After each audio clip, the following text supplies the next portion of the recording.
Everyone, তো first পার্টটা আমি অনেকদিন আগে পোস্ট করেছিলাম, তারপরে সেকেন্ড পার্টটা পোস্ট করা হয়নি। ফার্স্টে ভেবেছিলাম যে আমার ফটোগুলো মানে আমার লুকের ফটোগুলো পোস্ট করার আগেই এই ব্লগটা পোস্ট করব, কিন্তু যাই হোক করা হয়নি। তাই ভাবলাম যে চলো বিহাইন্ড দ্য সিনটাই শেয়ার করি তোমাদের সাথে।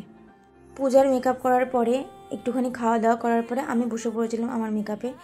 তো ফার্স্টে যখন মেকআপটা স্টার্ট হয় মানে মোটামুটি ভালোই লাগছিলো। তারপরে আমি ভাবছিলাম যে কী জানি কীরকম হবে, আমাকে কেমন লাগবে। তো তারপরে যখন আস্তে আস্তে মেকআপটা শেষ হয় আর দেখি বেশ ভালোই লাগছিল। আর তারপরে হেয়ারটা আর কি শুরু হয়। হেয়ারটা যেমন সাবেকি লুকে হয় সেরকমই করেছিল, আর সুন্দর হয়েছিল। আমার তো খুব পছন্দ হয়েছিল। মেকআপটাও যেমন সুন্দর হয়েছিল আর হেয়ারটাও সেরকমই সুন্দর হয়েছিল। যা হয়, মেয়েরা মেকআপ করেছে, হেয়ার করেছে, সেজেছে সুন্দর করে, একটু ক্যামেরার সামনে ঢং না দেখালে হয়? ওই যে দেখতে পাচ্ছ হোয়াইট কালারের কুর্তি পরে এই সুন্দর কাকিমাটা আমাকে সুন্দর করে সাজিয়ে দিয়েছে। তোমরা যদি যাও কাকিমার কাছে সাজুগুজু করতে তাহলে অবশ্যই কিন্তু কাকিমাকে বুক করতে পারো। আর এই যে এখানে আমাকে সিঁদুরের টিপ পরানো হচ্ছে, যেহেতু আগেকার দিনের বউরা কোনো মানে এই যে টিপ সিঁদুরেরই পরতো, ওই জন্য আমাকেও সেইভাবেই আর কি সিঁদুরের টিপ পরানো হচ্ছিল। যে তারপরে হচ্ছিল কলকা শুরু। সত্যি কথা বলতে গালে কলকাটা আমার খুব একটা পছন্দ নয়।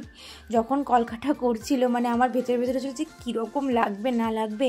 সত্যি কথা বলতে কলকাটার ডিজাইনটা খুবই সুন্দর করেছিল আর খুব ভালো লাগছিলো। আর মানে এরপরে হয়তো আমি আর কোনোদিনও করবো কি করবো না আমি জানি না, যদি আবারও কোনোদিনও এরকম শ্যুট করি বা করি তাহলে হয়তো করতে পারি। কিন্তু আমি কোনোদিনও ভাবিনি যে আমি নিজের গাল মানে নিজে এরকম গাল কলকা করব। তারপরে দেখলাম যে না, সুন্দর লাগছে, ভালো লাগছে। তারপরে আমার মনে হলো না ঠিক আছে, এবার ঠিক আছে।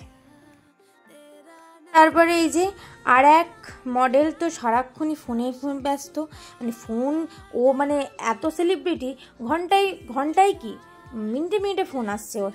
আর এখানে একদমই জুঁই ফুলের মালা পরিয়ে দিয়েছে, ওদিকে টোপর পরিয়ে দিয়েছে, মানে জাস্ট পুরোটাই বউ কোনো একদম উফ, মানে নিজেকে দেখে নিজেই আমি একদম পাগল হয়ে যাওয়ার মতো অবস্থা। তো এখানে হচ্ছে শ্যুটের সব কিছু রেডি করা হচ্ছিল। কই আয় ভিডিওতে আয়। ওর বিয়ে আর আমার আর এদিকে আমাদের দুই অ্যাসিস্ট্যান্ট বসে আছে।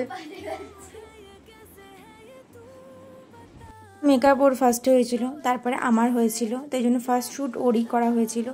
আর এখানে দেখো লাইট ফাইট দিল, সবাই দাঁড়িয়ে আছে। আর এই যে এখানে আমি ওয়েট করছিলাম যে আমার কখন ফটোশ্যুট হবে ঘরের মধ্যে বসে বসে, আর ওদিকে ওর ফটোশ্যুট হচ্ছিল। তারপরে এই যে আমি মানে একটুখানি নিজের ভিডিও করছিলাম। আর এখানে সমস্ত শ্যুট কমপ্লিট হয়ে গেছে। আশা করি তোমরা সমস্ত ভিডিও ফটো সব দেখে ফেলেছো। তাই ভাবলাম যে আর কি। আর এই যে আমাদের পুচকি সোনা খুব সুন্দর নাচ করে, ও আমার সাথেই নাচ শেখে। আর এই যে আমি এখানে ড্রেসটা চেঞ্জ করে নিয়েছি। মেকআপটা এত সুন্দর হয়েছিল যেমন তুলতে ইচ্ছা করছিল না।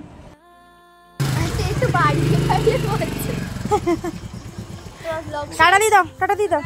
তোমাকে দেখা যাচ্ছে না, এদিকে আসো। আমাদের মেকআপ আর্টিস্ট ক্লান্ত, প্যাকআপ যে ছিল সে আগেই চলে গেছিলো, কারণ অনেকটা রাত হয়ে গেছিলো আমার বাড়ি আস্তে আস্তে, প্রায় 9টা 10-15 হয়ে গেছে। তাই কাকু আমাকে বাড়িতে নামিয়ে দিয়ে গেছে। তো চলো ভিডিওটা ভালো একটা লাইক করে দিও, টাটা।